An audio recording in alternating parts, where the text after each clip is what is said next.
എന്നാലും ബിഗ് ബോസിനകത്ത് ലാലേട്ടൻ നല്ല കട്ടക്കലിപ്പിലാണ്. നമ്മുടെ ലക്ഷ്മിയുടെ ആ സ്റ്റേറ്റ്മെന്റ് നമ്മുടെ അതിലേക്ക് നോറയ്ക്ക് മേലെ എന്ന് വെച്ചാൽ ഇവരെ വീട്ടിൽ കയറ്റാൻ കൊള്ളാത്തവരാണെന്നുള്ളത്. ഇതൊക്കെ എന്താണ്? കാരണം എന്ന് വെച്ചാൽ കാലഘട്ടമൊക്കെ മാറി. ഇപ്പം കാലഘട്ടം മാറി, ജനങ്ങൾ മാറി ചിന്തിക്കാൻ തുടങ്ങിയിരിക്കുന്നു. മനസ്സിലായോ? ഒരു മനുഷ്യൻ എന്ത് തിരഞ്ഞെടുക്കണം? ഇപ്പൊ എന്റെ ഇഷ്ടത്തിനാണ് ഞാൻ ഫുഡ് തിരഞ്ഞെടുക്കുക, എന്റെ ഇഷ്ടത്തിനാണ് ഞാൻ ഡ്രസ്സ് തിരഞ്ഞെടുക്കുന്നത്, എന്റെ ഇഷ്ടത്തിനാണ് ഞാൻ എന്റെ കാമുകനെ തിരഞ്ഞെടുക്കുന്നത്, എന്റെ ഇഷ്ടത്തിനാണ് ഞാൻ സെക്സ് ചെയ്യാൻ ആഗ്രഹിക്കുന്നത്. ഇതാണ് കാലഘട്ടം. മനസ്സിലായോ? അപ്പോൾ അത് ഓരോരുത്തരുടെ ഇഷ്ടമാണ്. ഇപ്പൊ പഴയ തലമുറയിലെ അമ്മച്ചിമാർക്കൊന്നും ഇപ്പോഴും അല്ലെ അച്ഛന്മാർക്കൊന്നും ഇത് അംഗീകരിക്കാൻ പറ്റാത്ത ഒരു കാലഘട്ടമാണ്.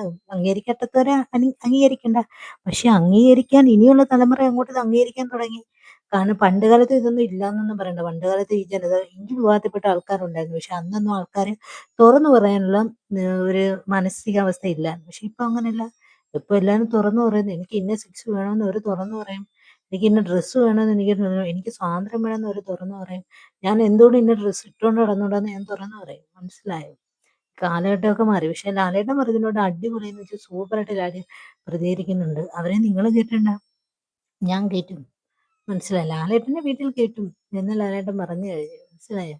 സത്യത്തിൽ അത് കേൾക്കുമ്പോ ഒരു സന്തോഷമുണ്ട്. കാരണം എന്ന് വെച്ചാൽ ഞാൻ വലിയ പ്രതീക്ഷിക്കുന്നുണ്ട്. ആ കുട്ടികളെ രണ്ടുപേരുടെ പേരൻസ് ഒക്കെ വീട്ടുകാർ വരുന്ന ഒരു വീക്കുണ്ട്. അവര് വരണമെന്ന് ആഗ്രഹിക്കുന്നുണ്ട്. കാരണം ഈ ഷോയിലൂടെ അവരത് മനസ്സിലാക്കി അവരെ അംഗീകരിച്ചിട്ട് അവര് വരാൻ ശ്രമിക്കണം. അന്നൊരാഗ്രഹമുണ്ട്. വരുമെന്ന് പ്രതീക്ഷിക്കുകയും ചെയ്യുന്നുണ്ട്. വരാന്നുണ്ടെങ്കിൽ ഒരു ഹാപ്പിയാവും. കുറെ ആൾക്കാര് എതിർക്കുന്നവരുണ്ടാവും. എതിർക്കുന്നവരോട് എതിർക്കട്ടെ. പക്ഷെ അതില് സന്തോഷിക്കുന്ന ജനതകളും ഉണ്ട്. അവരും സന്തോഷിക്കട്ടെ. അവരെ അംഗീകരിക്കാൻ നോക്ക്. ഈ സെക്സ് എന്ന് പറയുന്നത് ഓരോരുത്തരുടെ ഇഷ്ടമാണ്. ആണിന് ആണിനോട് തോന്നുന്നതും പെണ്ണിന് പെണ്ണിനോട് തോന്നുന്നതും അത് അവരുടെ ഇഷ്ടമാണ്. അത് അവരുടെ ഇഷ്ടത്തിന് വിട്ടുകൊടുക്കുക. അല്ലാതെ ഇത്രയ്ക്കും അങ്ങ് കേറി അവര് ശരിയല്ല, അവരിങ്ങനെ ചെയ്യാൻ പാടില്ല എന്നൊന്നും നമുക്ക് പറയാൻ പറ്റത്തില്ല. കാരണം നാളെ നമുക്ക് വരുന്ന തലമുറ അവരെന്താണ് ഇഷ്ടപ്പെടുന്നതെന്ന് പറയാൻ പറ്റത്തില്ല. നാളെ ഇത് ഏറ്റവും കൂടുതൽ ഇങ്ങനെ ഇഷ്ടപ്പെടുന്ന ഒരു തലമുറയായിരിക്കും വരാൻ പോകുന്നത്. ഇപ്പോഴും അടക്കി പിടിച്ച് ചിലരും പുറത്തോട്ട് കാണിക്കാതെ വെച്ചിരിക്കുന്നുണ്ടാവും തനിക്ക് ഇഷ്ടപ്പെട്ട സെക്സിനെ. മനസ്സിലായോ? അപ്പൊ നാളെ ഒരു തലമുറ വരുമ്പോ